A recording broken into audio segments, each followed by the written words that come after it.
Hi, everybody, and welcome back. So, I just got through reacting to Foodie Beauty's live that she did earlier, and it's a bit of a long one. And for those who don't care for long reacts, my apologies. But there was a lot to cover in that live. She was talking about the new terms of service that YouTube is going to put into effect on November the 1st, where it's basically going to stop her from exploiting her food issue. And I think that's great. I think that YouTube needs to have stricter policies on that so that those who have problems won't profit off their problems. And she also talked about the speculation around what's going on with her visa, and she was getting defensive about that. And she also had something to say about Frenchie and her mom, and I just went off about that. So there was a lot to go over. So it was a bit of a longer react. So if anybody got annoyed with that, so sorry. I try to keep my reacts very short, down to an hour, but sometimes it's just not possible. So what I'm doing right now is I wanted to react to her newest food video called Chester's Bangkok Mukbang and Storytime about my relationship. Now, I don't know why she's going over that topic again. We've already heard story times about her and Salah and how they got together and how that all went down. We've heard it multiple times. But it's in Foodie's forte to recycle content when she runs out of ideas. She'll talk about the same things over and over again. She will use the same ideas over and over again, especially if they make her money. And she's certainly doing that with this video. But I got my thoughts, and I wanted to wait until all of you could join me to share them with you. But first, let's mosey on over to Twitter. I found just a few things on Twitter that I'd like to share with all of you here in my audience. And here's my Twitter. For those who want to join me on Twitter, it's Girl Sarah. Okay, how about we start here from Sarah Abby, who left a comment on her video. Sarah Abby says, and this has to do with the community post and her posting the picture of Sam. Sarah says, you know what is the saddest part? Even when you're given a picture that supposedly makes you happy, you still have to bring up toxicity. When will you realize you're the cancer that surrounds your life and the toxicity that bleeds into anyone or anything in your life? But you changed, right? You're happy, right? Chantal, your lease is almost up on your husband. Your views are in the tank. Perhaps you should focus on yourself instead of everyone else that you're jealous of. No happy woman would look like you or act like you, but you don't know that because you've never been happy. You thrive on being miserable. Absolutely agree with that. For someone who claims to be blissfully happy, she's showing all the signs of being completely unhappy. And you're right, Sarah. Happy, fulfilled women do not act like Chantal. She's not happy nor fulfilled to the point where she's so empty, but she's always looking for something to fill the emptiness inside of her. She doesn't care what it is. She don't care if it's a green product. She don't care if it's food. She just stuffs herself stupid all the time, looking to fill that void. But the problem is she's using the wrong medication for the wrong problem. No amount of food is going to fill up an empty soul or an empty heart. But Chantal keeps trying. She just keeps trying. Just keeps putting herself on that toxic hamster wheel, going round and round, but never really getting off. Okay, so this is just a picture courtesy of Carla. So she brought up the subject of her grandmother in the last live, talking about her grandmother's passing, and she was giving a lot of detail about that, and that was disturbing. That was really disturbing how much detail she was giving, because I would think out of respect for grandma, it's okay to not share certain things, but that's what Chantal was doing. She was way oversharing, going into graphic detail. I would think out of respect for grandma, who's no longer with us, or with her, out of respect for grandmother, just her presence in Chantal's life, maybe keep some things private, Chantal, but you didn't. But Chantal, for those who are wondering what she was wearing at Grandma's funeral, this is what she was wearing. This was it. That was the outfit. Wearing a dress so short, you could see everything. Imagine wearing that to Grandma's funeral. That's what she did. Couldn't put on something decent, was wearing something skin tight and completely inappropriate. So, yeah, that happened. That happened.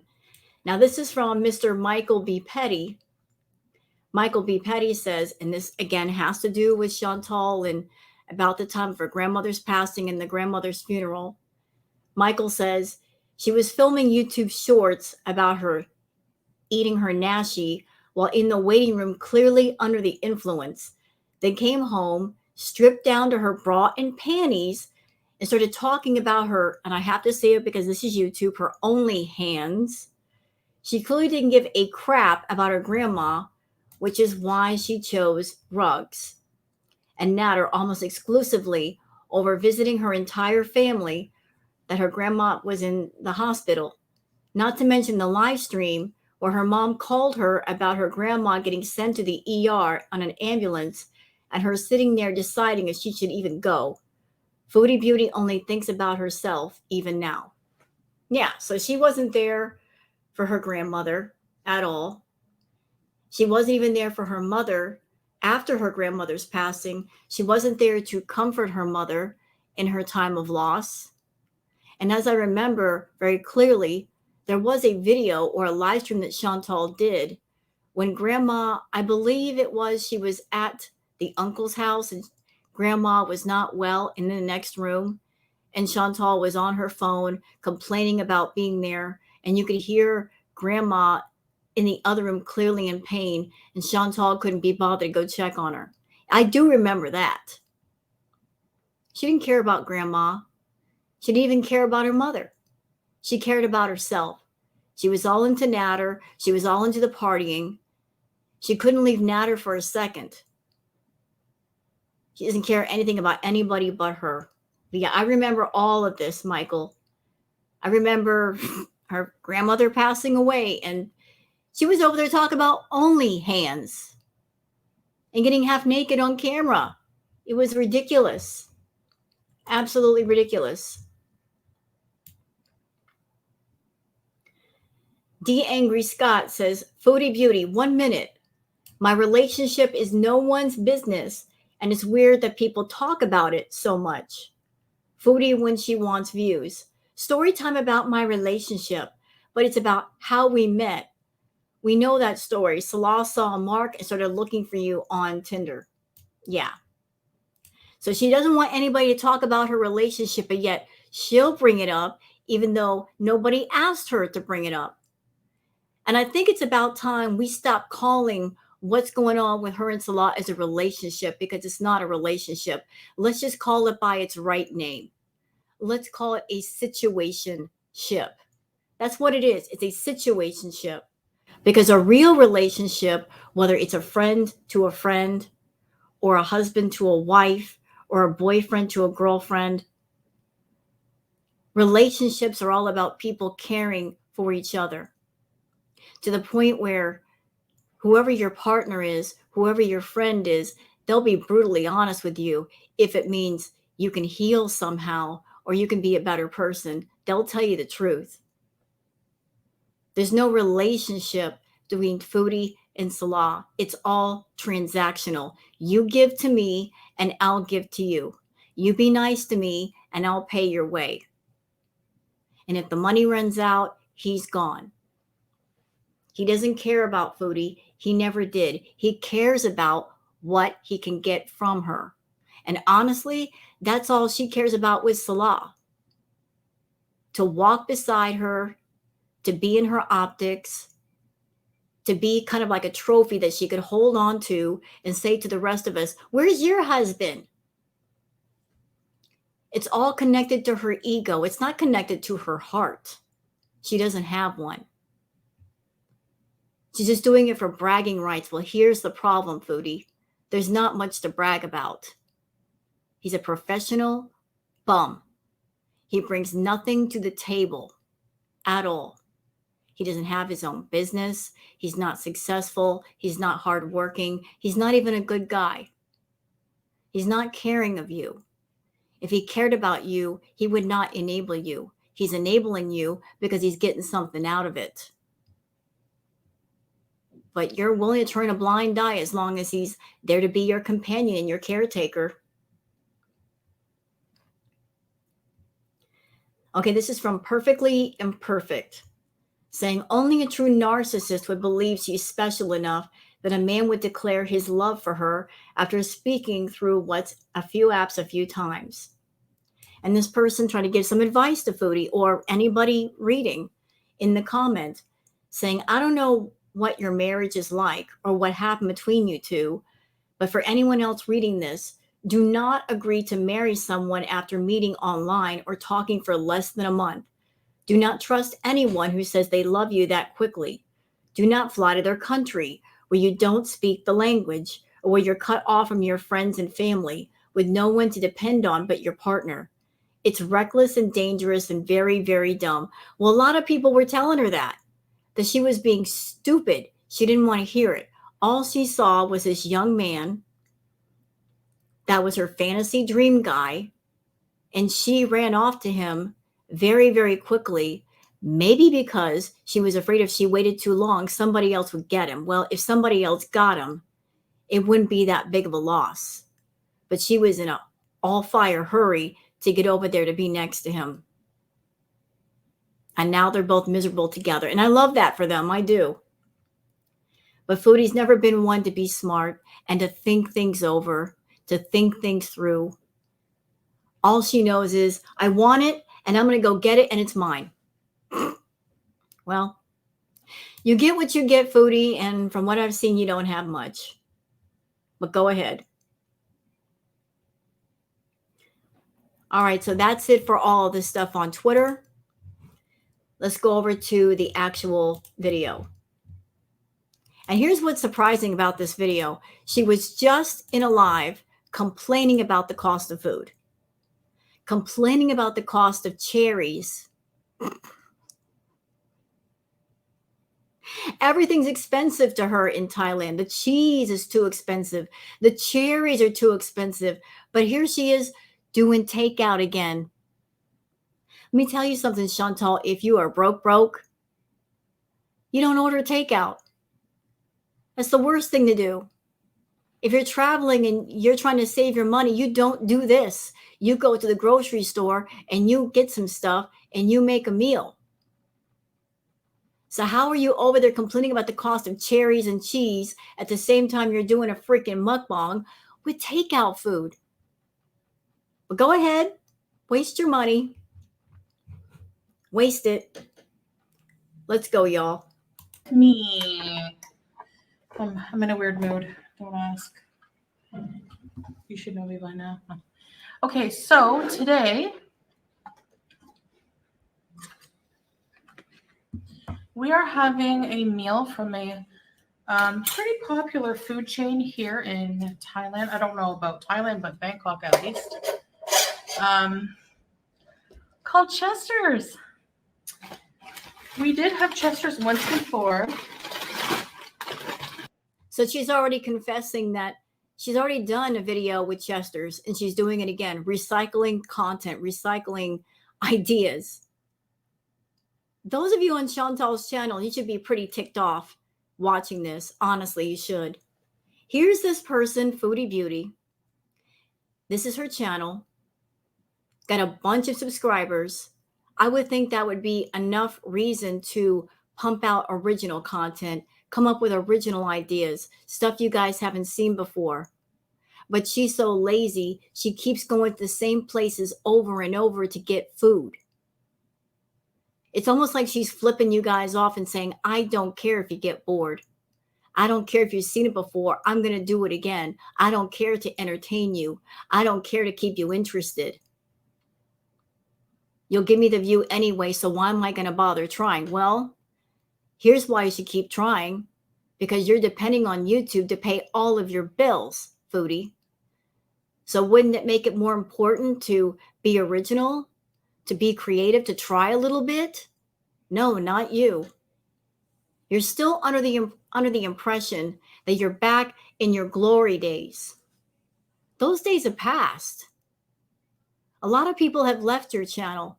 A lot of people are getting bored and they're going elsewhere. And every single time you do a video like this, where you are boring and bland and you're not trying, you're opening up the door for people to go elsewhere, to discover other people to get into, other channels to be enthralled by. That's why your views suck. That's why you're having to buy likes and subs, because people are just tired. They're not staying interested. They're finding other things on YouTube to do. You're not working to keeping them interested. It's your fault. Blame the reaction channels. Oh, it's their fault I'm losing money. No, ma'am. It's yours. You're not putting in the work. Well, we were at a mall. I think I took some clips. I'm so behind on like editing things. So we have some waffle fries, cheese sauce, Pepsi, rice, fish, fried sea bass with some kind of herbs and seasoning on it. And these little salads that they give you, they always have these on the side. And some kind of salad cream. They're salad dressings. They call them salad cream. Okay. So, bismillah. All right. So many jump cuts already. For what reason? I do not know. Let's dig in. So I have Pepsi with lots of ice, so points for that. Let's try these waffle fries with cheese sauce.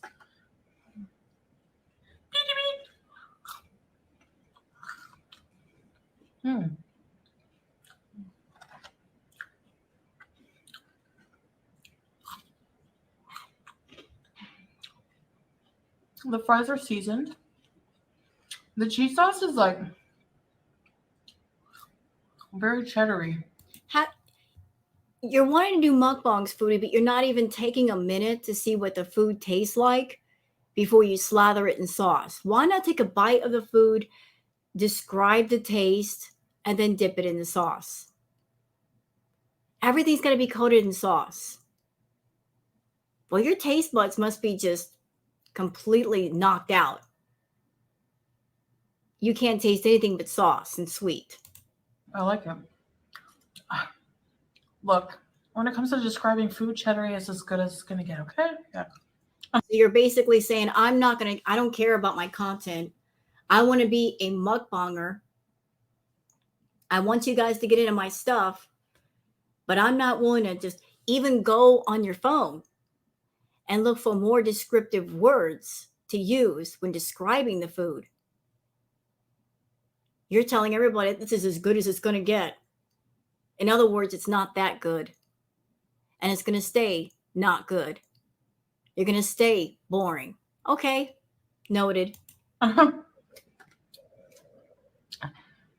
So these vegetables are just some shredded carrots and some really sad looking iceberg lettuce.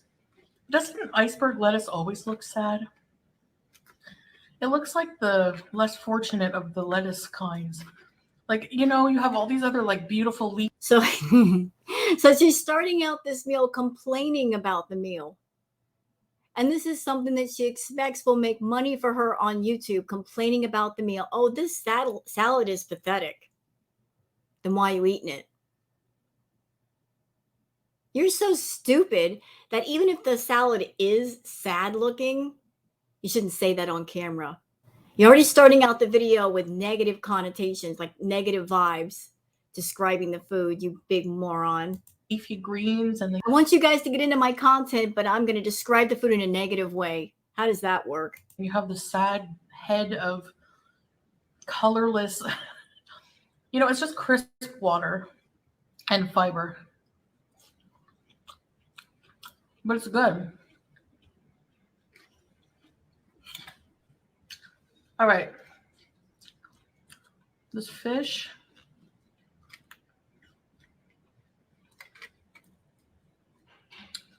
Let's see here. With the rice.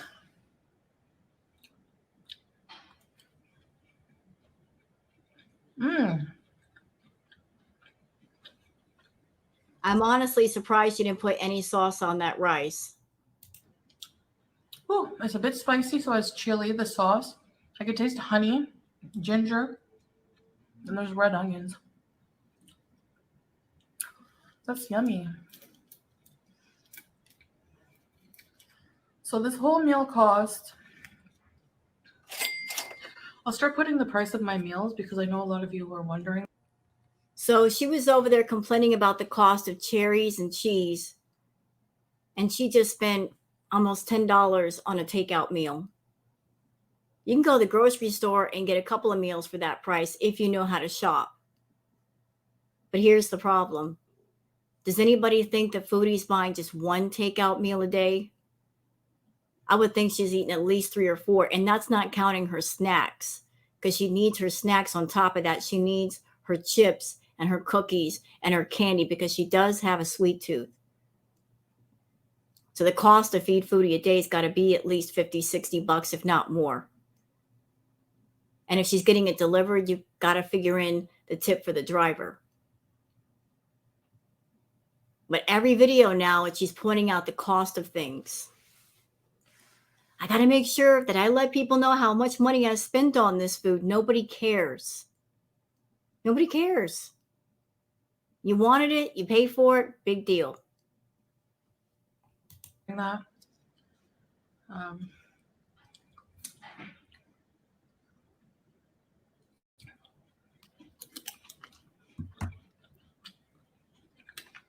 This plate is the plate they put the coffee mugs on every day when they make up the room.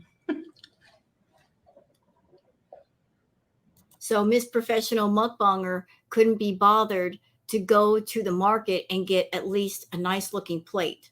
She's a mukbanger, and she does a lot of her stuff in her room. You can't go to the market and get some really pretty plates and cups and bowls and really set that table up to look nice.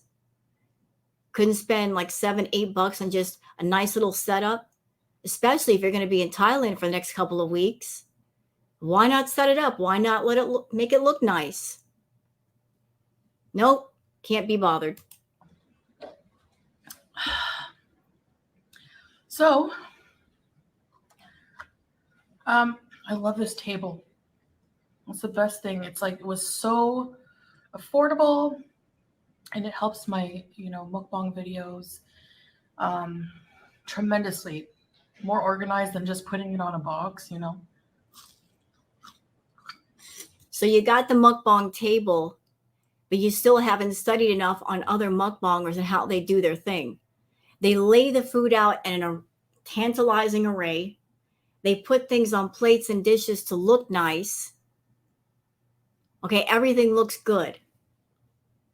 But one thing I have not seen any other mukbanger do that's a pro, they don't just order stuff and like put out the takeout containers and all that in front of people. They set everything out. They take that few minutes to just lay it out, make it look good. You don't do that. Could have taken those fries and put them on in a bowl. Same thing with the salad. Could have taken the soda and put it into a glass. Would have made it look a lot better. Anyway.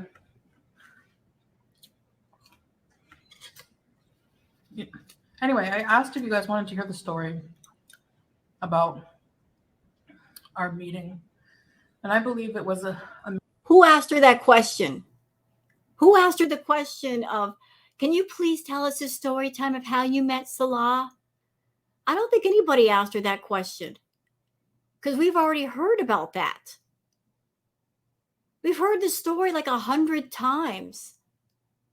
Nobody asked her that. It's just that that's what she wanted to talk about because she doesn't come on camera with anything interesting to say. So again, recycling content, recycling stories, recycling back things that nobody cares about, acting like people care about it when they don't. They don't. Nobody cares about how you and Salah met, how you got together, what's going on. It's a scam marriage of convenience. Miracle from God coming into to send me someone to marry who is... So she's calling Salah a miracle from God. If that's your miracle from God, you got shortchanged. So God sent you a useless professional bum. That's what he did. You said some prayers and said, send me a miracle. And he sent you Salah. I think that was God's little joke. He was pulling a prank on you. You got punked. I would think a real miracle would see sending you a wake-up moment that you need to take care of your health. That'd be a real miracle. Sending you some intelligence that you could use. Some positive life change. That would be a miracle. Changing your attitude about things to where you're not a hurtful, hateful person. Salah wasn't a miracle. He was just a guy on the internet looking for an easy mark, and he found you. But then again, you were probably looking for him. You were looking for a companion because the one you wanted, you couldn't get because another woman took him away from you. Not that he was any kind of a prize either. He was a scumbag too, just of a different cloth. He wasn't a miracle. He wasn't. But, you know, I love the fact that once again, just in the case of her and Natter, just as her and Natter were both scammers and grifters and liars and cut from the same rotten cloth, and they locked horns and they had their battles, so are her and Salah. Once again, her being a grifter and a scammer and a liar, encountering another grifter and scammer and liar. Well, they say that like attracts like, so I guess they're a perfect match. I'm going to take care of me. And vice versa. We take care of each other.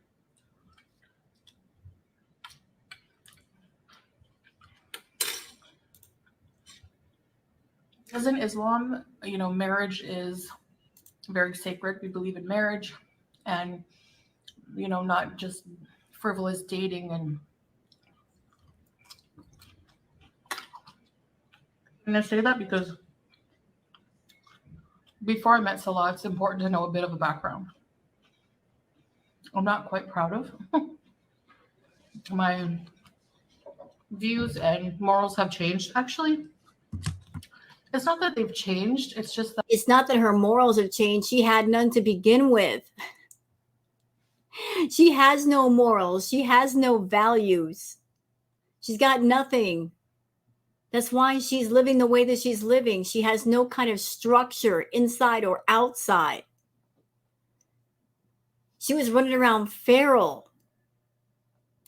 that they've come to fruition because, like, I never felt good with the way I was living with, you know, letting men disrespect me and not respecting myself, not having higher value for myself and what I want in a partner.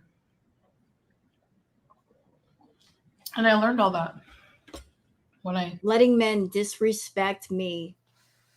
Girl, I just look at that as karma, as payment for all the people in your life that you have caused pain to.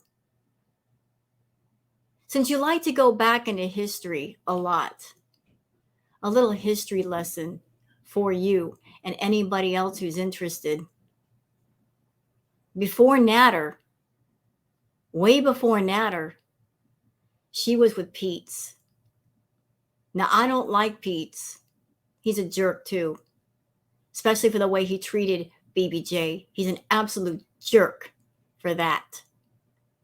But I'm going to be fair. Chantal was with Pete's, and she ruined him.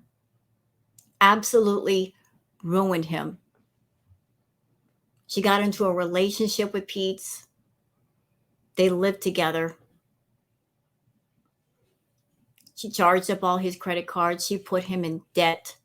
She broke his heart by cheating on him with several people, including BB. She did damage to Pete's. And then after Pete's, she was with BB. Good man, hardworking man, honest man. And she cheated on him too. BB was smart though. He was independent. He told her to hit the bricks. So where did she go? She ran to Pete's. Ruined him again. When Pete got together with Chantal the second round, he had a job. He had good credit. Money in the bank. Then he got with Chantal, and then all that came to a halt. She kept begging him and pleading him to join her on YouTube, join up on her channel, do streams with her. He resisted for a long time, then he gave in. When she got full control of Pete's, it was over. It was a wrap. Her name was not on the lease at the villa. It was under his name because she didn't have good credit due to her bankruptcies. So she moved in. The agreement was she would take care of the bills, take care of the rent. She did. And he would just live there. But when she went to Kuwait, that villa was destroyed. And I'm sure there's a lot of damage that is in Pete's name. This isn't counting the damage she's done to her family, the people that she's hurt. She's hurt a lot of people. A lot of people. So she wants to call Salah her miracle from God. You sure it's a miracle? Could be payback. Met Salah when I reverted to Islam. I'm sorry. I'm not going to call her a revert to being a Muslim. She's never had it in her heart, ever. Ever. She's cosplaying. She's been cosplaying. She's trying to be something she's not. Because she thinks that's what Salah wants. That's what he will accept. Every time she gets with a man, she changes her persona. She changes herself. She figures out what that guy wants and what he needs, and that's what she becomes. She has no true identity of her own. She doesn't want to be herself. She wants to be whatever man wants her, what they like. She wants to be accepted, not loved. She doesn't want to work on herself to where somebody will love her for her. She don't want to do the work on herself. So she's just happy with being accepted. So that being said, right before I met Salah, I was pretty lonely.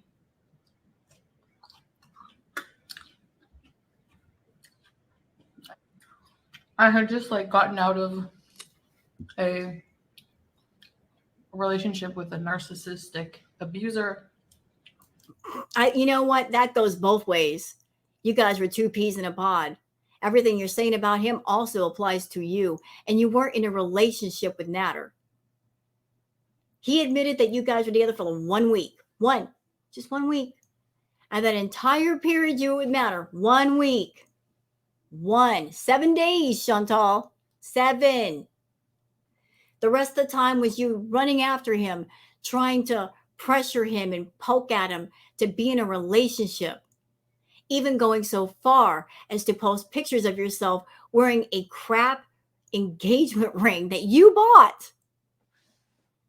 We remember all of it. I remember you going into Natter's chat in big shouty capital letters. I've got the ring. I've got the dress. Claim me. You were desperate for him to claim you. Desperate. Imagine. I can't imagine being so desperate and so lonely that I'm begging a crackhead to claim me, but that was you. So desperate for his attention. So jealous of anyone who got near him that you even made up fake claims about what he did to you just to get Dee Dee away from him. Yeah, you did that too.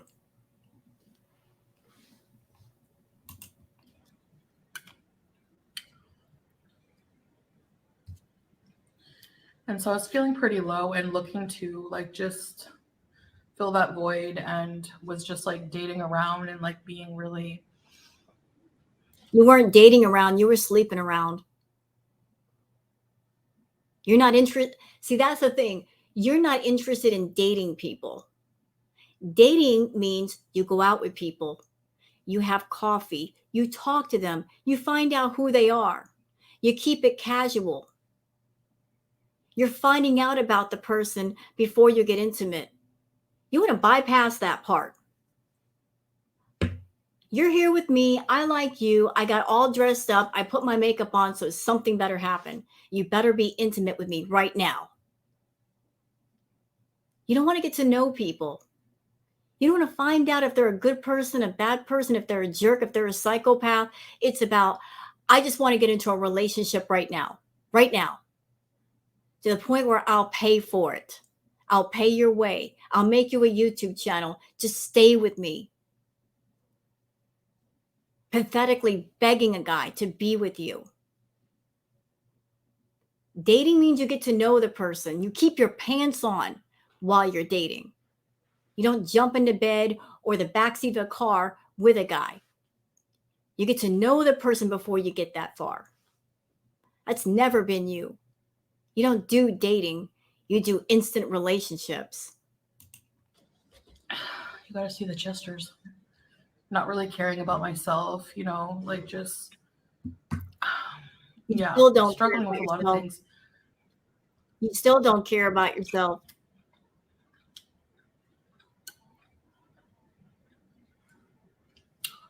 And at one point I became really sick of the dating scene and men altogether, and just the idea of having a partner. I'm laughing.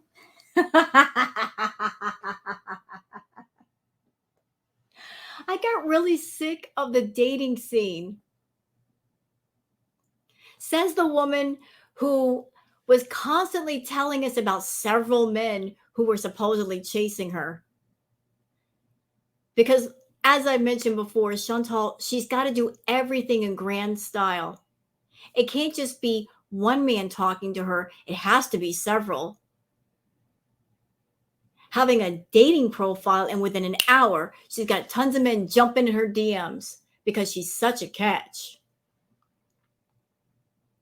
So all these men were supposedly contacting Chantal. She was so desperate to have all of us believe that she was so popular in the dating world that she even planted condoms in her room. Oh, I left these behind. I forgot about them. Pathetic. Pathetic. She wasn't dating anybody. I'm sure more than half the people she talked about, she lied. But she was desperate to make herself appear desirable, to be a catch. And yet, despite all these men hopping in her DMs, she was the one doing all the chasing. If you were so desirable, Chantal, why weren't they chasing you? You were running after them, every single one of them, to the point where you were blowing up their phone, leaving voicemails and insisting they call you back the very second that you called. And if they didn't, that means they're wasting my time. You know what you do, Chantal? If you're interested in somebody and you make a call and they don't pick up, you leave a voicemail, maybe a text, and say, hey, I tried to contact you. We can talk later. And you hang up and you go do something else. And if they call, they call. And if they don't, they don't. End of. You don't chase. It's stupid to chase. If you're chasing after somebody that ain't chasing after you back, you're wasting your time. But she's always been the aggressor and the pursuer. Rather than working on herself, and if she was worth something, guys would chase her. Anyone in my life?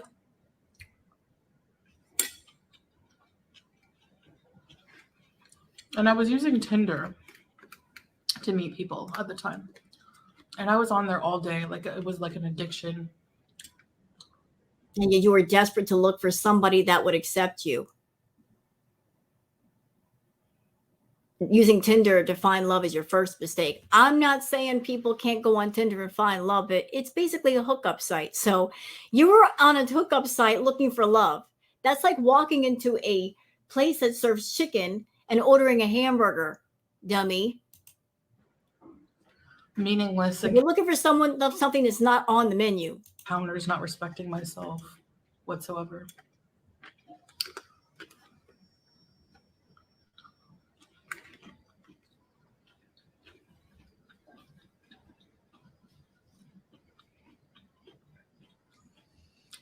That's how I felt inside. Maybe I didn't always portray that on camera. Yes, you did. But I felt, you know, the desperation always shone through during those streams. The more you try to appear as I'm not desperate, I've got choices, I've got guys running after me. The more you did that, the more of the opposite showed up. I'm not desperate. I got all these people all over me. But also, Chantal, why isn't he picking up his phone? Why isn't he calling me back? What's wrong with him? I'm so angry. I'm going to block him. felt that way a lot of time.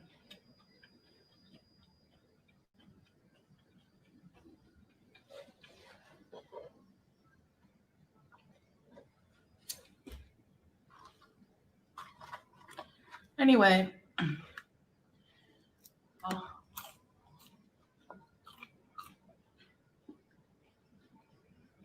I thought, you know what? I'm not going to check my inbox anymore. I had seen in my inbox a message from Salah, and I just kind of like ignored all messages. I was like, I remember looking at him and thinking, wow, like he's handsome, like just what I'm looking for. Like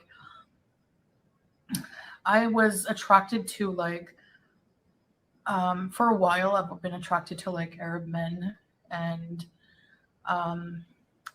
here's like a hidden irony about Salah.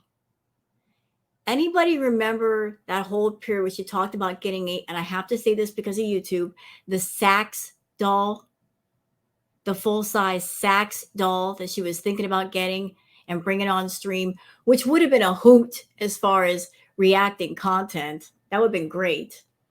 But she wanted to get a full-size Sax doll for a couple grand. And she wanted customized to where it would talk to her. It had a certain look. The Sax doll that she was eyeballing looks exactly like Salah. Exactly. So she was in her DMs and she saw Salah's picture and she goes, that looks like the Sax doll that I wanted. That's the living version. And she got it. She just paid more than $2 grand for it, though. He was like exactly what I pictured, like dark hair,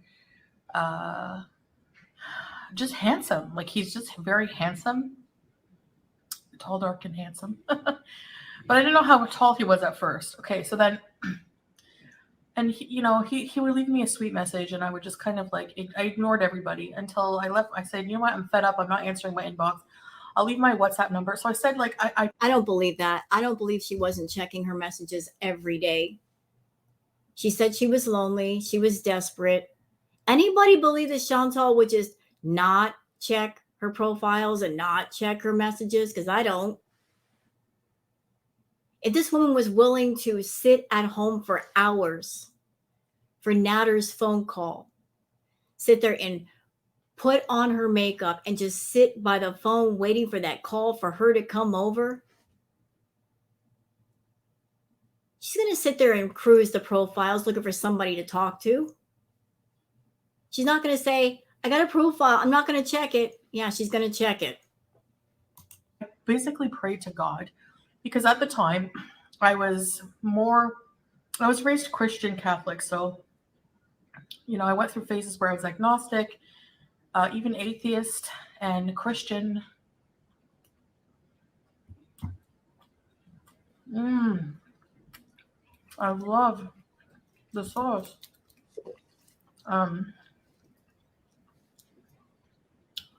Okay, did y'all just see what happened right there? So she's a mukbanger, and instead of stopping eating for a minute and describing the food as she should, because if you're a mukbanger, unless you're doing the ASMR type mukbangs, which some people do that, they don't talk, they just focus on the eating sounds. Instead of just stopping eating for a minute and just talking and describing the food, she puts a little caption on the video. It would have taken all of like 3 seconds to describe the food, Chantal. But you don't want to stop eating. So I was praying to God. And, I wasn't Muslim yet, but I started believing in God in Cuba, when I went to Cuba, because God made signs aware to me that he existed. And he was there to help me. And he got me through the heck I went through there. Okay, another little history lesson. So Chantal was still involved with Nader at that time. Before she went to Cuba, she had a little three-way situation with Dee Dee and Nader, two people that she claimed to hate with every bit of her heart. Then she went to Cuba and she raged about Nader almost the entire time. Then she got back from Cuba and she continued to talk to Nader and see Nader. So if she found God before she went to Cuba, she came back to Satan and went to hang out with Satan. If you found God in Cuba, why didn't you stay away from Nader, Chantal? After Cuba, all that madness continued.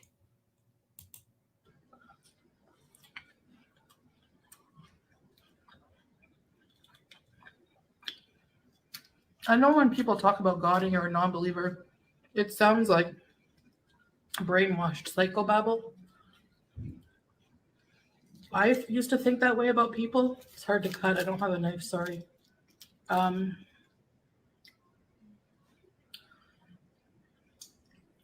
When I was going through my agnostic or atheist phase, so I get it, but there's little corn in here too. Finish your story, Chantal. Stop. Anyway.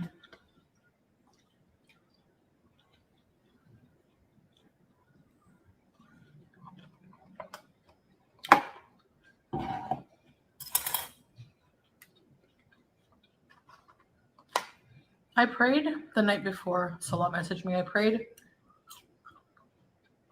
and was like, listen, please, God, Please send me a man who will take care of me and who is good for me. So, a bit. I'm not trying to get religious over here because everybody's religious beliefs are yours. What you feel and what you feel it for, it's a personal choice. Everybody's drawn in different directions. But notice what she just said. So she's having a spiritual moment, allegedly, and she's praying to God. And she could have prayed for anything. She could have said, please, God, please make me a better person. Please help me to be smarter and wiser and more thoughtful of people. Help me get out of this slump. Help me to be a better person overall. What is she praying for? A man. Instead of praying for herself and improving on herself, she's praying for a freaking man. Bring a man into my life. Make it worth something. Because she's always sought validation in other people other than herself. Without somebody there, she doesn't know what to do. Bring a man into my life. Look, it's normal. If you're lonely, you wish for love. That happens. You want someone to love. You want someone to walk next to you. You want someone to talk to. That's normal. But if you got an effed up life and you know you're effed up, then you got to know at the same time you need to change. You need to be better. Why not pray for that? Why not wish for that? Why not work on that? But no, you're asking something in the earthly realm or the unearthly realm, heavenly realm, to send you a man. Like that man's going to fix all your problems. He's going to wave a magic wand and you're the perfect woman. I'm going to solve all your issues for you. I'm going to fix all your mistakes. It doesn't work that way. There's no shortcut to being a good person. You got to put in the work every day. I was like, you know,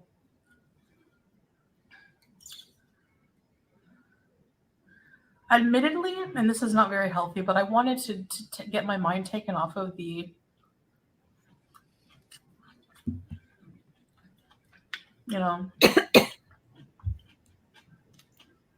horrible ones I was with before that. Well, here we are in Thailand. Thailand, thousands and thousands of miles away from Canada. Her mind is still not off Natter. She keeps bringing him up. She keeps making those light, subtle references to Natter, talking about the long road, how much she misses the long road. She's talked about how much she misses Canada and going to Farm Boy, and Farm Boy is something associated with Natter. He was so horrible, guys, but yet she keeps reminiscing about him and the time that she spent with him and the things that she did revolving around him. Even though it was supposed to be a horrible time for her, he was a hurtful person, still reminiscing. Natter was the one that got away. Natter was the one who stayed away. She's with Salah because she can't have Natter. If Natter contacted her and said, come on down, Dee Dee's gone, she'd fly home tomorrow. I have no doubt about that. Natter's the one that's got her wrapped. And the only thing keeping her from Natter is Dee Dee.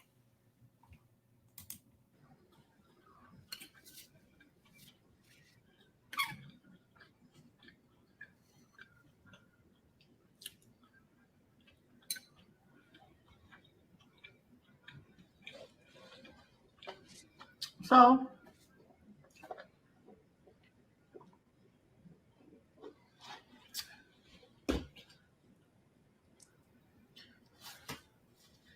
I said my prayers and I said, I'm going to do a test here. I'm going to put my direct WhatsApp number in my profile on the dating app. And I'm going to go to sleep. And in the morning, the first person to message me is my soulmate. I do weird little tests like that. I don't know. Well, I woke up, probably not morning. I woke up. What a test. So I'm going to put my number on my WhatsApp, and the first person to contact me, that's my soulmate. What kind of a test is that? The first guy who messages me, that's my soulmate. Tag, you're it. You contacted me first, you win or lose, depending on how you look at it. I think they both lost. But it was poetic justice. They're both scammers.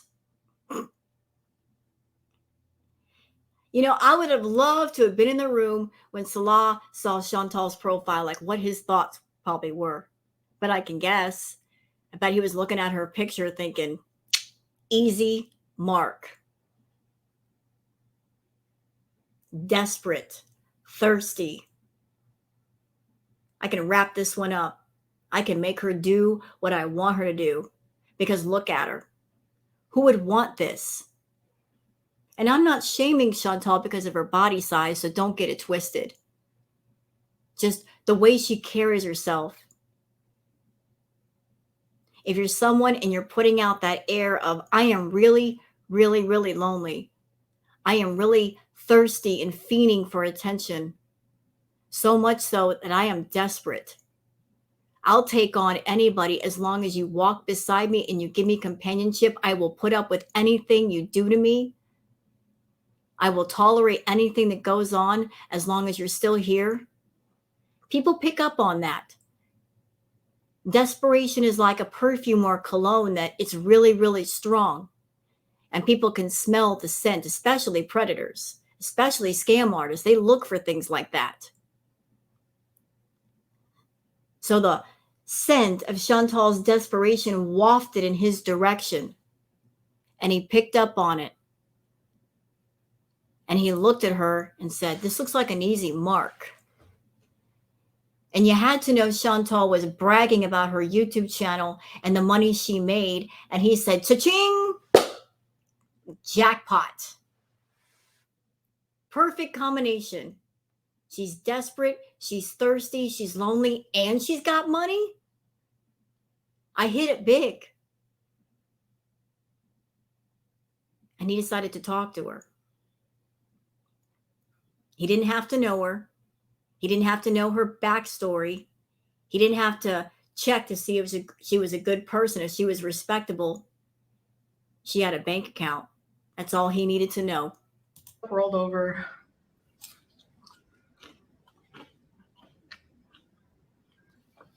And checked my phone. And I had a WhatsApp message and it was from Salah. I have all the messages. Well, he has all the messages. I have like new number.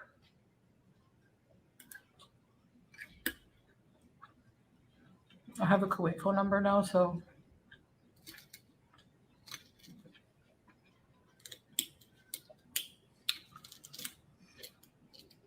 actually right now I have a Thailand number because you need to get one when you come here. Anyway.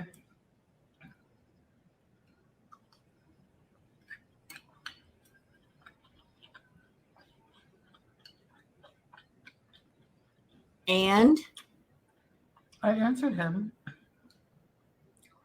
Can you drag this story out anymore? Like, you're talking in like half speed, just trying to make the video longer. Cut it out. Just finish the doggone story. One of the first, the first communication was, I was like, "Where are you from?" And he was like, I'm Syrian living in Kuwait. And I was like, "Kuwait, wow. I would love to visit there someday." Something I want to put in here. I'm not saying it's not possible for Chantal to like men from the Middle East. I'm sure there's a lot of nice men in the Middle East, but here's just my thoughts on that. I think Chantal, when it came to partners, picking people that she wanted to talk to and get attached to, there might be the possibility that she purposely would pick people overseas and not local because she could get on her phone and get on with the filters and nobody would know what she really looked like. Nobody would really be exposed to her. I've noticed that she never was really focused on anybody local. Why is that? Canada's a big place. I'm sure there's lots of men in Canada. Why not pick somebody local that you can see on the regular? Had to be somebody overseas. So she would constantly look for men that were not local to her area. So she could catfish them, and she did. And his confidence, was such an attractive thing for me.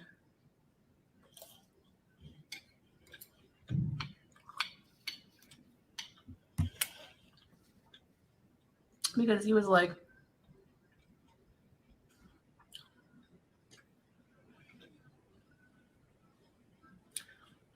"Don't worry, you will," with a winky face and like, because I was like, "Oh, He was like, "Do you know any Arabic? Maybe you've heard of the term Habibi." It was so cute. And then after a while of talking,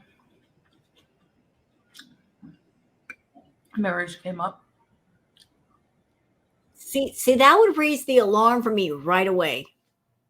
I don't know you. You don't know me. We haven't even met yet, and you're already talking marriage. What the heck? I've been married twice. Marriage is something that you should not take lightly. It is a big deal.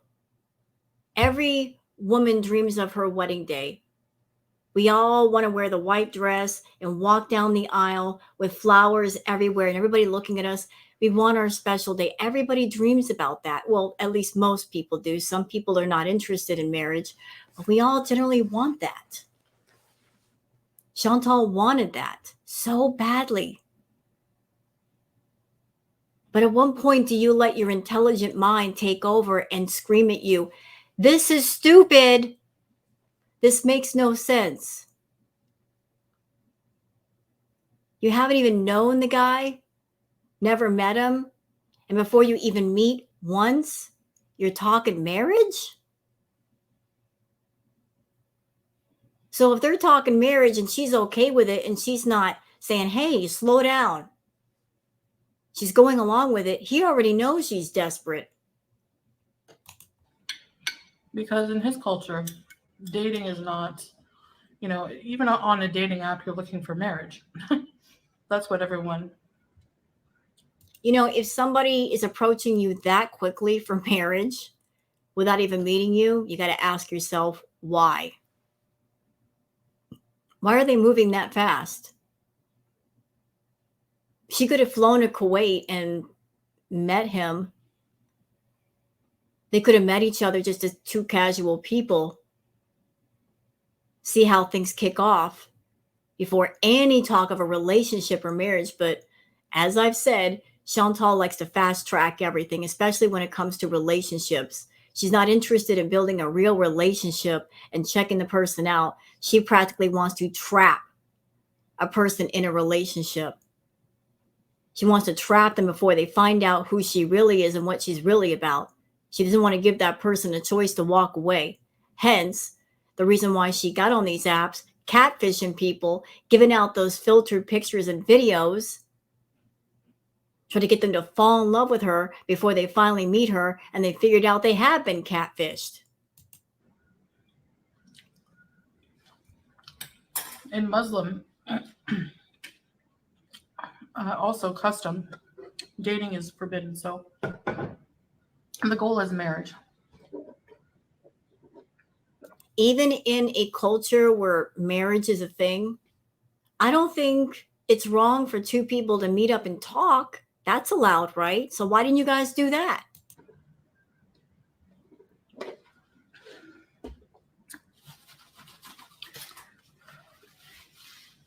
It's because they were both desperate losers looking for something. They each had different needs. She had the need of a companion. She wanted to feel like a wife, to pretend to be a wife to someone. And he had the need to be taken care of. So they came together in an agreement.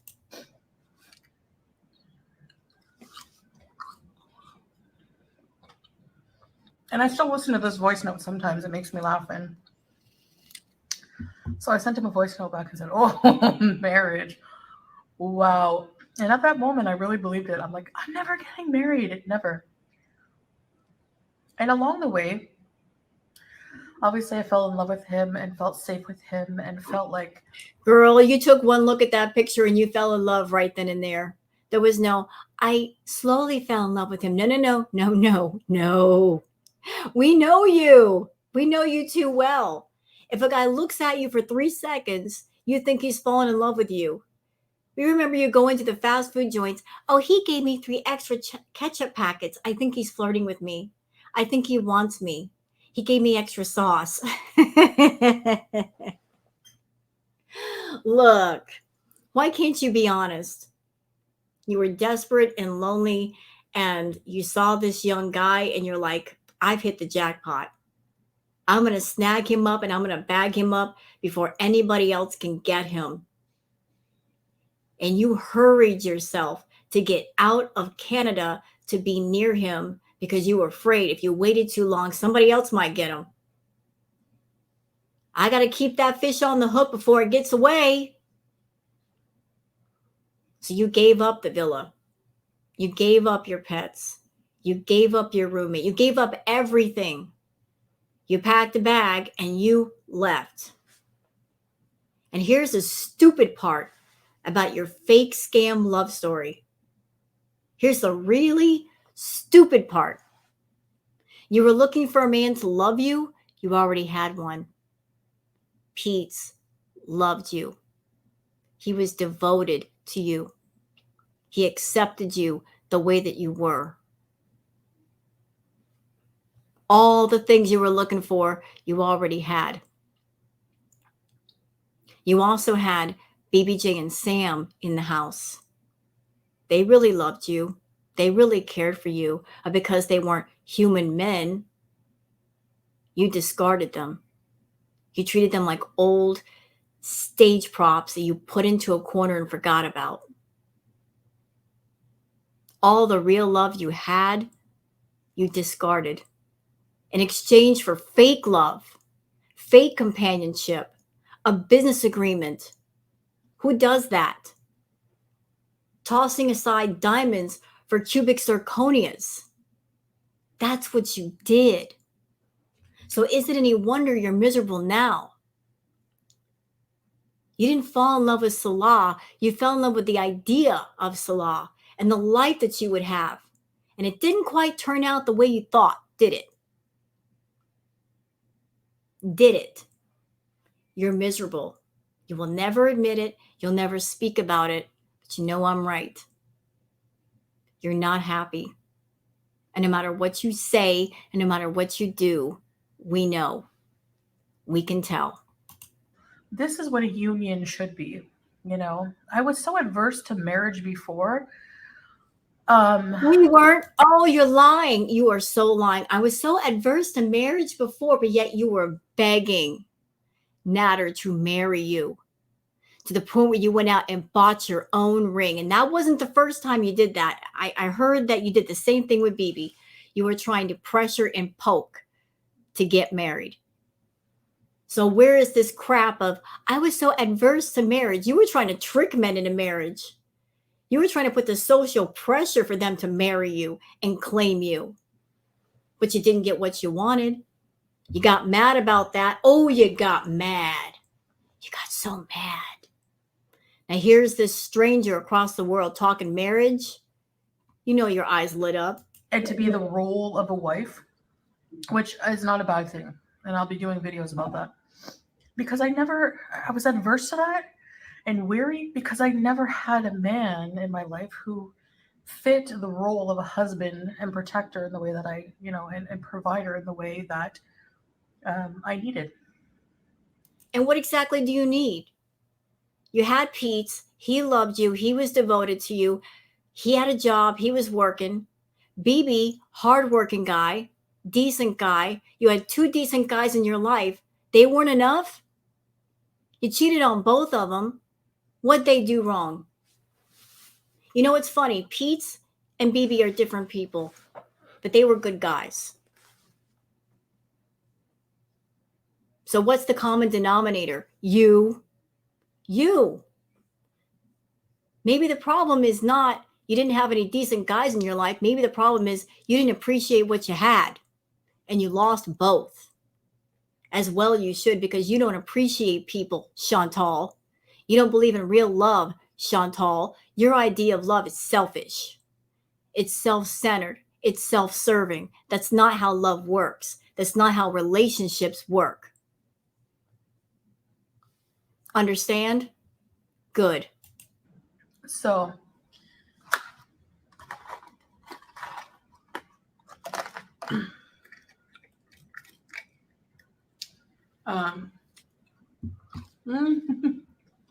this is so good.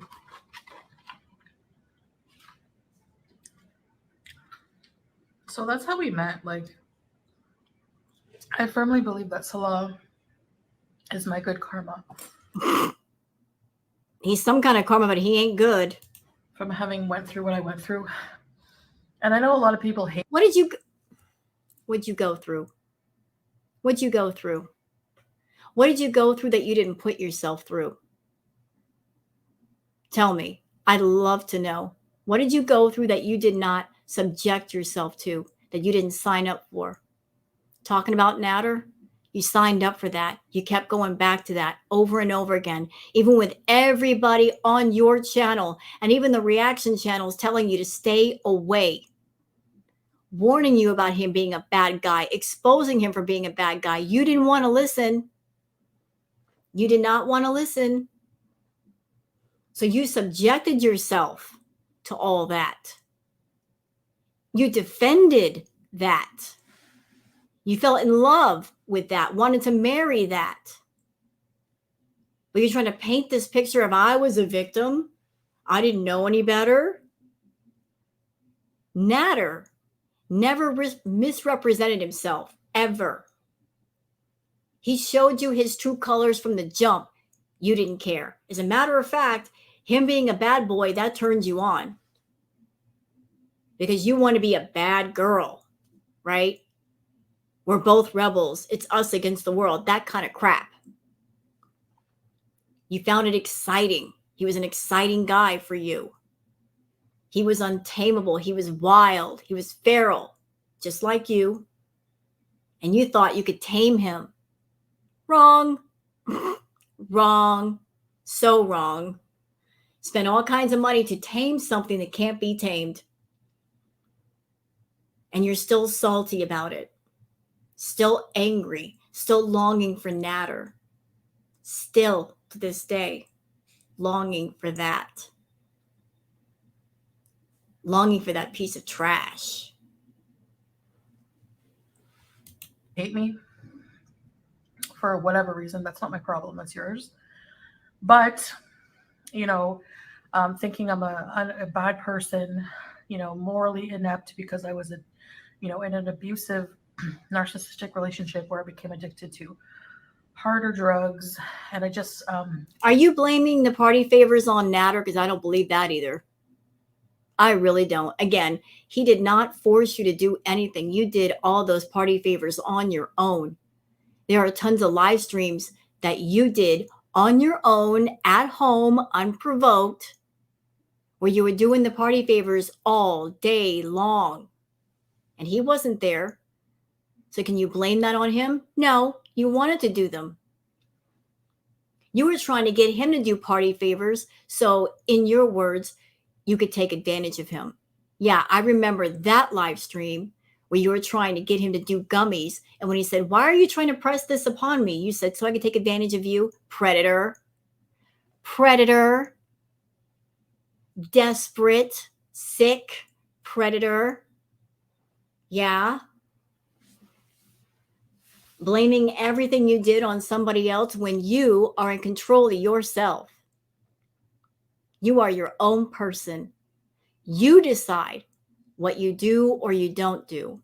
So if you choose to do something, it's by your own free will. You can't sit there and point a finger at anybody. Just can't do that. Really just didn't respect myself or my life at all. I didn't care about anything. I was, I was in a very dark place. And there's so many references to Natter these days. What is going on? Why are we hearing about this again? We already know this story. We already know. Like, what? She keeps referencing Natter. She wants to go back. I think she wants to go back. She's got Natter on the brain. Just go back home, Chantal. You want to go be with Natter? Go be with Natter. I'm sure he'd love to have you back. I'm sure he misses you and your money. Go back. Go back if that's what you want. Be truthful with yourself. Be truthful about who you are and what you want. You want Natter. Salah is just a stand-in because you can't have Natter. But you know who you want. You know where you want to be. You don't want to be in Kuwait or Thailand with Salah. You want to be in Canada with him.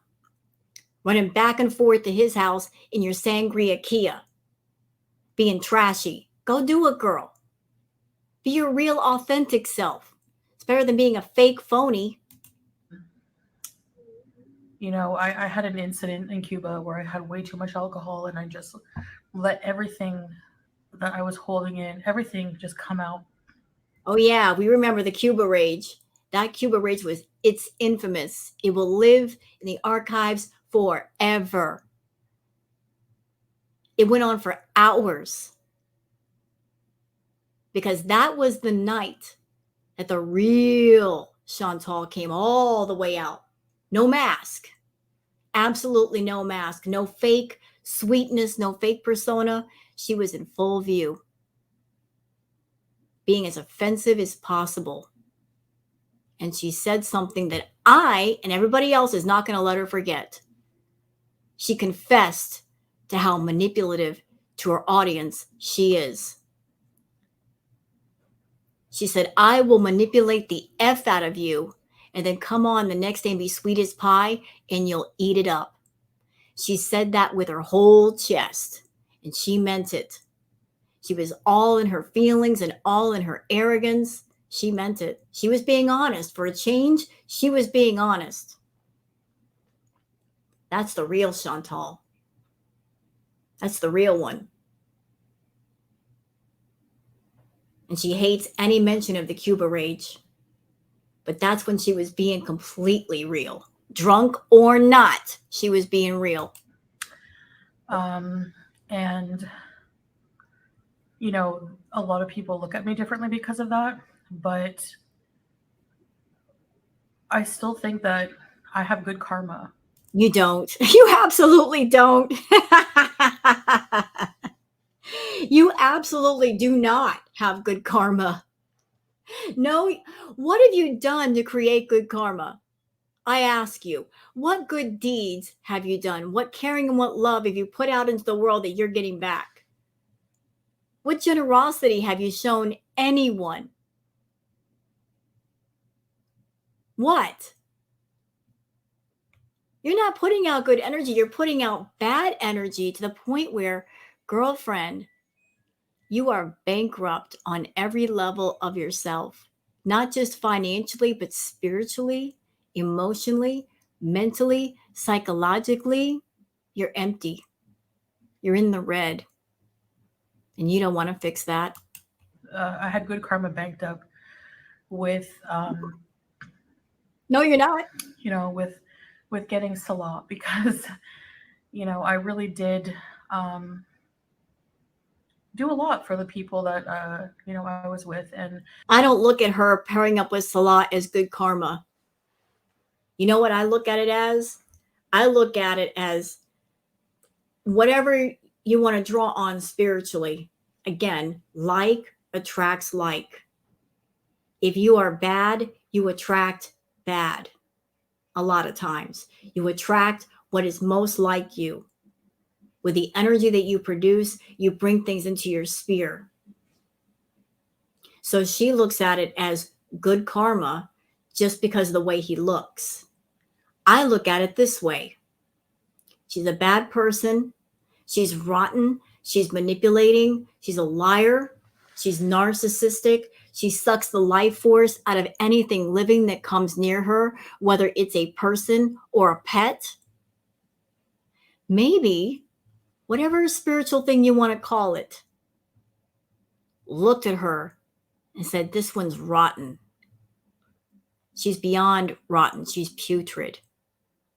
So why don't we just send another scammer her way to look at and to focus on? Because as long as she's with this other scamming person, she's not going to get near any other good person that she might ruin. She's already hurt a bunch of people. Let's stop her from hurting more people. As long as she's looking at Salah, as long as she's focused on Salah, other people won't get hurt. That's how I see it. I was taken advantage of. I was used. Oh my God. What? I was just put through the ringer. Well, screw up. You were not taken advantage of. You were in control the entire time. You could have stayed away anytime you didn't. Stop painting this victim picture. I ain't buying it for no price. You're not a victim. You can't be a victim if you make the choice to be around a person, an environment, a situation that you could easily stay away from. You could have stayed away from Natter. could have not answered the phone, could have not driven to his house, could have not bought him party favors and liquor and spent weeks over there. Could have done all that. He didn't even have a car. He couldn't come see you. You had to go see him. So how were you a victim again? Tell me. Hurt tremendously over and over. And I think that you have to go through a lot of bad ones, like they say, to get to a good one sometimes. You're still going through Unfortunately. bad ones. And Salah comes from a culture where it's such a shame, like a huge shame if a man doesn't have his own life. I see people joke about that a lot, like, oh well, he's just with her for money, because I don't. That's such a narrow-minded view. Just because I'm over. No, it's a true view. He's with you for money. Test that theory. Tell him that you're broke, or you're not going to give him another red cent, that he has to go out and work, and see what happens. See what happens, Chantal. Wait, whatever. I feel like that view is. We see that a lot on social media. Well, what are you doing looking on social media? Nosy. Why are you running around looking to see what people say? We have a right to our opinion. If a bigger woman is with someone from a different culture, race, it's for a green card. We don't have green cards in Canada.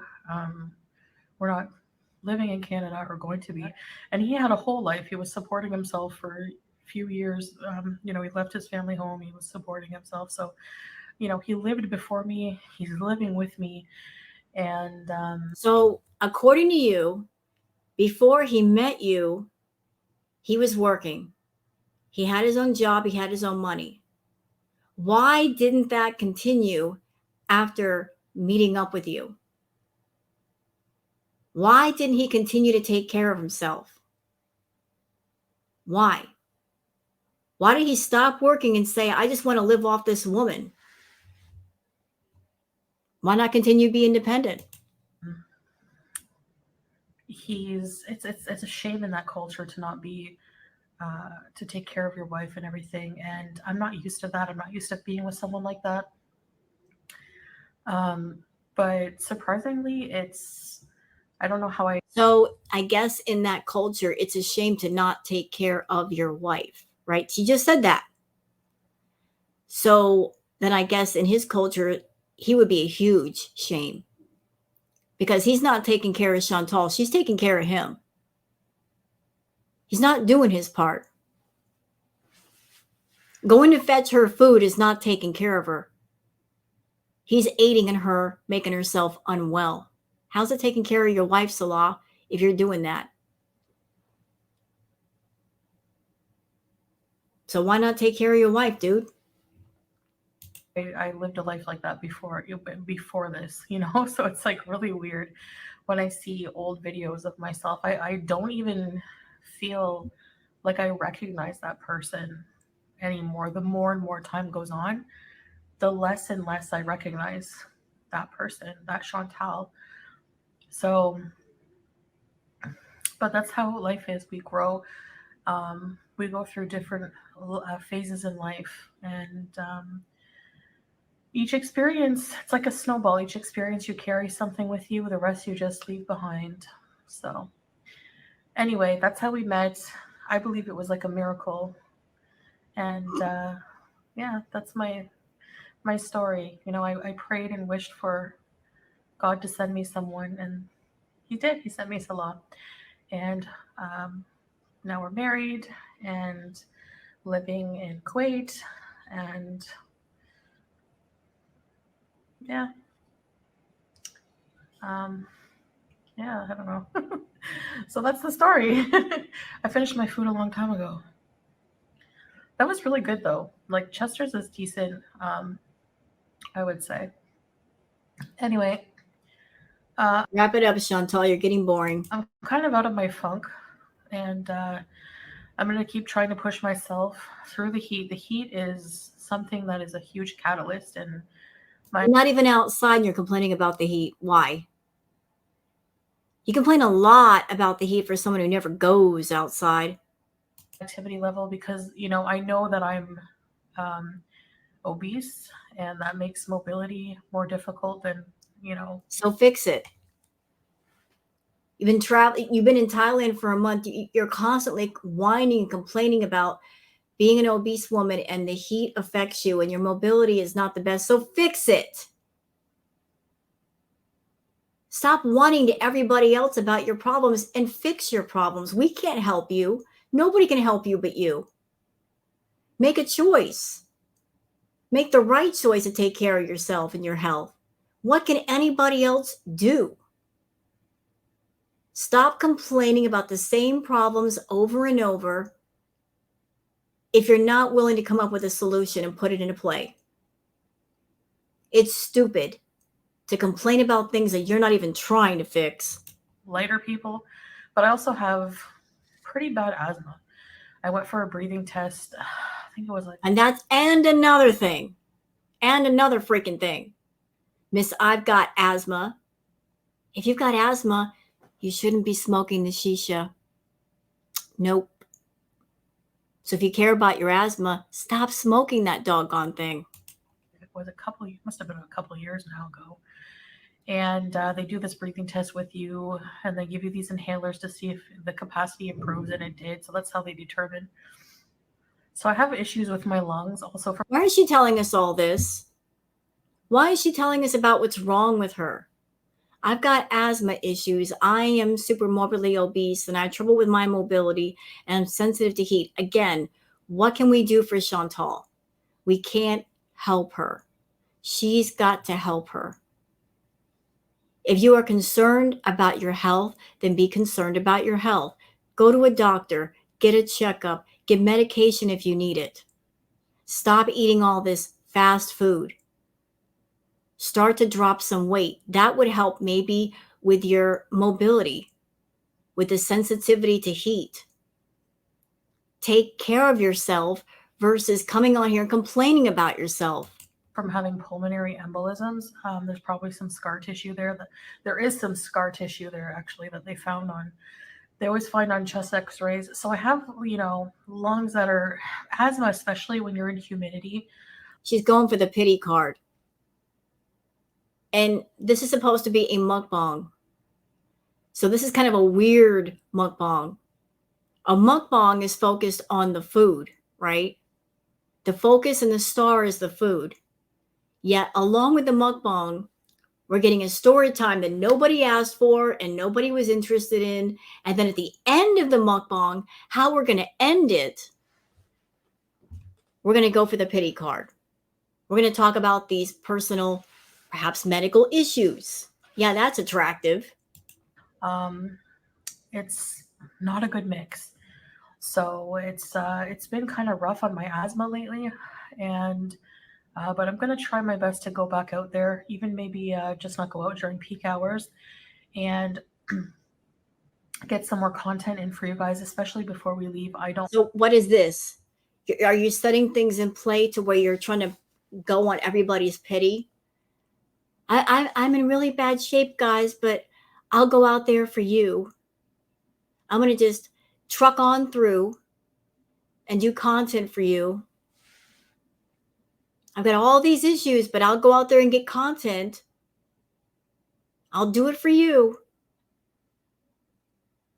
Take care of yourself, Chantal. Stop complaining about yourself and actually take care of yourself. I don't want to waste the trip. It's not really wasted because we did do a lot of things already, but I'm just kind of over it. I just want to go home. Wait, but I thought this is supposed to be a vacation, right? This is supposed to be your vacation. You're having a great time. You're having a ball. Now you're saying, I can't stand it. I want to go home. Then go home. But you can't, can you? Because you're stuck in Thailand. Because your visa has had problems. But we're not going to change the flights. Like, I'm just toughing it out. I'm going to enjoy the time here because, who knows when we'll come back. But never. I can already tell you that right now. She'll never go back. Ever. Ever. Yeah, to change the flight, it's kind of a pain and you have to pay extra money and we just don't want to do that. So no, it's not a matter of you don't want to do that. It's because you can't do that because that would be expensive. That's why you're not doing it.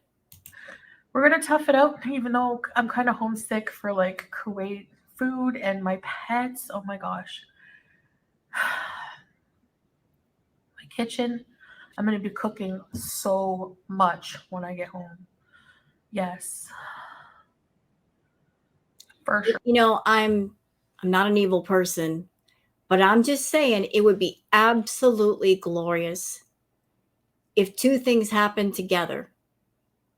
If she were denied getting back in Kuwait, and at the same time, YouTube says to her, you can't monetize any food content because of your problem with food. The two of them together would be glorious. Glorious. And on one side, you have Kuwait saying, nope, we don't want you here. You've already outstayed your welcome. We're taking the welcome mat from the door. And then Daddy YouTube saying, and another thing, we're not paying you either for your food content. So enjoy that. That would be great. Sure. For sure. For sure. And yeah, so stay tuned for more videos, more live streams. I know a lot of people think my live streams are boring. They are. But my live streams have always just been me coming on live and just talking to my audience. That's why it's just kind of like, well, you're over there wanting views. Why don't you just find fun things to do during your live streams? But that's wouldn't be you. You could do fun things for people in your live stream. You don't do that. Q&A, you know, like I just talk to you guys, interact, socialize. We just hang out in bees. I'm not like a type of live streamer where I have subjects to talk about. I just answer your questions that you have for me, or I interact. No. You do live streams and you come on camera unprepared, and you count on people in your chat to give you things to talk about because you come with nothing at the table. You show up with no sandwiches, no entrees, no main dish, not even any drinks. And you say, I'm here. You guys provide everything for me when really it's my job. Interact with you guys, you know, especially those of you who like to talk to me. It's more of a personal thing. It's more like a hangout with friends. It's not just like I'm just going to throw this out there real quick. When it comes to friends, you don't pay your friends, do you? If the friendship's real, you don't pay your friends. You don't expect your friends to pay you. You just hang out and enjoy each other's company. But Chantal is trying to put this friend vibe out to make everybody feel like, oh, I look at you guys as friends. Again, you don't pay your friends. You don't expect them to pay you. You just hang out and chill. But she wants more than that. She wants people to come online, talk to her, and she does absolutely nothing but just sit there watching the clock tick by, trying to figure up in her head how much Google AdSense money she's going to get, waiting for those super chats if they show up, hopeful that people sign up to her membership, even though there's really no real perks. You're not getting anything special. Friends don't pay friends. I'm not a live streamer who ignores my audience and just like talks about topics. That's not my kind of content. So it's not boring, I guess, if you're there at the time and you're talking in the chat and everything. But I guess if you're watching the replay, it might be a bit boring. Yeah. But hey, it is what it is. Anyway, I think I've rambled enough. I could have had like 5 meals in this time of talking, but no, I'm really trying to, you know, I still struggle, as you know, with my eating disorder.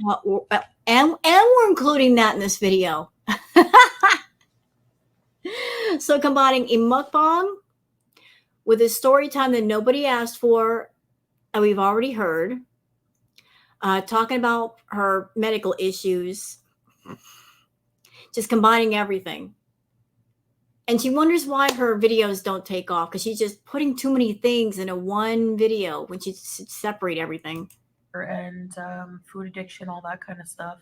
I'm talking about EDs on mukbang, story time, EDs, medical issues, you just put them all together. Yeah, it's really going to set the world on fire, Fody. So I did see an update on policy from YouTube about like people think that like they're going to be getting rid of mukbangs, demonetizing mukbangs. Oh, no. They're not going to get rid of them. They're just going to stop people like you from monetizing them because you got issues with food. You shouldn't be doing that kind of content, and you're sweating about that, and I love that for you. I don't think that's the goal. I think it's just to demonetize binge eating, which is what you do. As I've said, and I'll say a million times, I don't binge on camera. That part. I don't do it on camera. I don't do it on camera. So she's admitting that she still does it. But we already knew that. I knew that. If you're not in recovery, if you've not gone to therapy, if you've not gone to inpatient, if you don't have any other coping skills or coping mechanisms when you get those urges and those thoughts, yeah, you're going to have B moments. If you have no new behaviors, you're going to go back to the old behaviors, and you're going to keep going back. So I don't do it on camera, y'all. She does it off camera. She's still doing it. She's still got a problem. She's still got issues with food. She's not fixing it. And so the toxic cycle continues. A binge is very different than sitting here eating a meal with you guys. And you know what, Chantal? It at this point, it doesn't matter. It really doesn't matter, Mama, if you are having B moments. It doesn't matter if you're overeating. The result is still the same. You're gaining weight. You're hurting your body's in constant pain, your health is getting worse, your mobility is decreasing, you're pushing yourself to being bedbound or in the hospital or worse, and yet you won't slow down.